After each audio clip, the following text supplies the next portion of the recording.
ಇವತ್ತು ದೋಸೆಗೆ ಪಲ್ಯ ರೆಡಿ ಮಾಡ್ತಾ ಇದೀವಿ. ಕಡಲೆಬೇಳೆ ಮತ್ತೆ ಸಾಸಿವೆ ಮಿಕ್ಸ್ ಆಗಿ ಹಾಕೊಂತ ಇದೀನಿ. ಆಲ್ರೆಡಿ ಎಣ್ಣೆ ಕಾದಿದೆ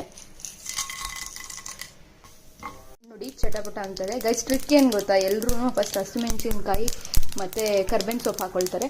ನಾವು ಫಸ್ಟ್ ಈರುಳ್ಳಿ ಹಾಕೊಳ್ಳೋಣ.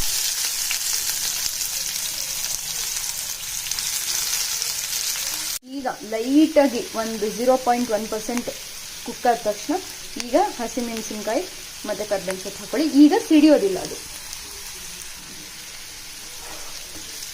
ಇಷ್ಟೆಷ್ಟು ಅರಿಶಿನ ಹಾಕೊಳ್ಳೋಣ. ಅರಿಶಿನ ತುಂಬ ಸ್ಟ್ರಾಂಗ್ ಇದೆ. ಅದಕ್ಕೆ ನಮ್ಮಮ್ಮ ಬಂದು ತೆಂಗಿನ ತುರಿ ಹಾಕೋಗಿದ್ದಾರೆ. ಜಸ್ಟ್ ಒಂದು ಮುಷ್ಟಿಯಷ್ಟು ಹಾಕೊಂಡಿದ್ದೀವಿ. ಫೈನ್ಲಿ ಮ್ಯಾಶ್ಡ್ ಪೊಟ್ಯಾಟೋನ ನಾವೀಗ ಇದ್ರೊಳಗೆ ಹಾಕೊತಾ ಇದ್ದೀವಿ.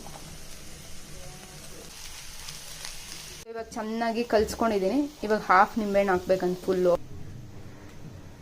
ಸೊ ಫೈನಲಿ ರೆಡಿಯಾಗಿದೆ. ಈಗೇನಿದ್ರು ದೋಸೆ ಹಾಕೊಂಡು ತಿಂದ್ಬಿಡೋಣ. ಮ್ಯಾಂಡಿಟ್ರಿ ಕ್ಲೀನಿಂಗು. ಕುಕ್ಕಿಂಗ್ ಆದಮೇಲೆ ನನಗೆ ಫುಲ್ ಎಲ್ಲ ಕ್ಲೀನಾಗಿರಬೇಕು. ದೋಸೆ ರೆಡಿ ಆಗ್ತಾ ಇದೆ.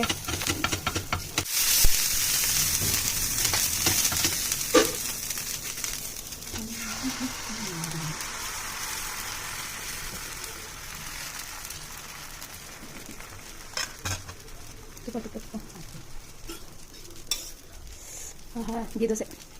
ಸೊ ನಾವು ಪ್ಲೇಟ್ ತೊಗೊಂಡಿರೋಣ. ಓಕೆ, ಬಿಸಿ ಬಿಸಿ ದೋಸೆ ರೆಡಿ ಇದೆ ಗೈಸ್.